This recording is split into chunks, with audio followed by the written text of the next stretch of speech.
organized lahat ng dadaanan namin and naka-block na yung mga roads and tuloy-tuloy yung daloy ng parade. Yeah, I think nakatulong naman ako. They were very organized. Based on the other parades, this one was really smooth. Meron talaga mga harang, talaga may mga marshal. Each float has their own marshal.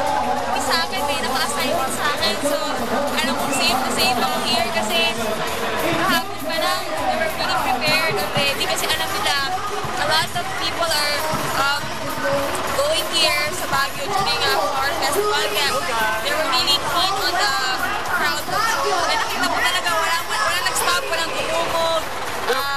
Intact lahat, tapos may mga harang talaga sila. So I think they did a good job. Highly recommend the police and staff of the Baguio City Panagbenga Festival.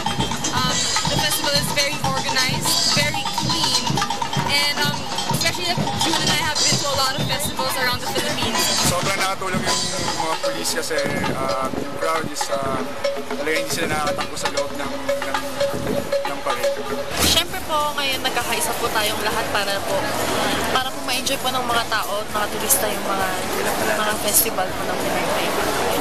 At saka malaki po yung role ng mga kapulisan natin ngayon dahil sila po yung mga tumutulong para maiwasan po natin yung mga krimen, lalo na po maraming mga dayuhan ngayon.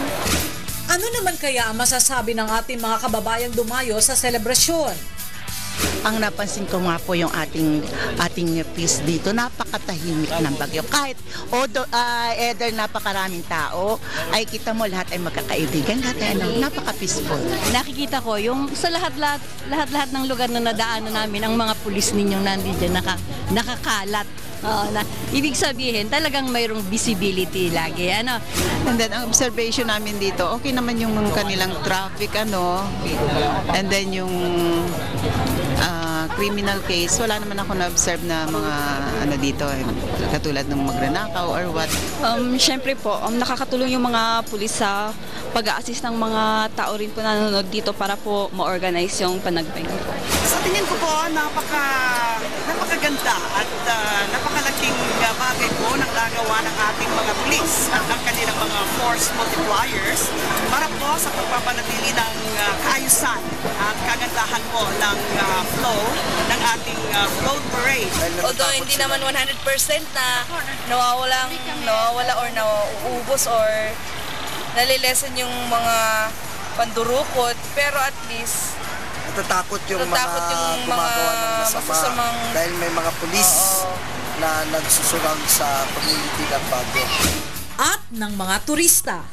Oh, fantastic, especially the one in blue. I think they are the tourism police, right? When you ask them direction, no problem, they point you to the right place, very friendly. I think this is the best police force ever. The safety is, I think, a prime concern for the Philippines, so I feel a lot safe out here.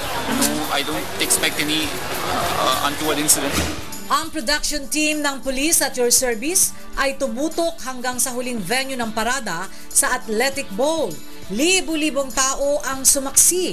Maayos silang naprotektahan ng ating mga pulis hanggang sa magpaalamanan, ready sa mga susunod na aktibidad ng festival. Masaya naming nilisan ng Baguio City, malinaw ang lahat ng magandang alaala at buong pasasalamat namin sa mga pulis ng lungsod. Saludo po ang Police at Your Service sa inyong lahat dyan sa Baguio, Benguet at Cordillera. Salamat po sa pagbalangkas ng Task Force Bantay Bisita hanggang sa susunod na taon. Mabuhay ang Panagbenga Festival 2013!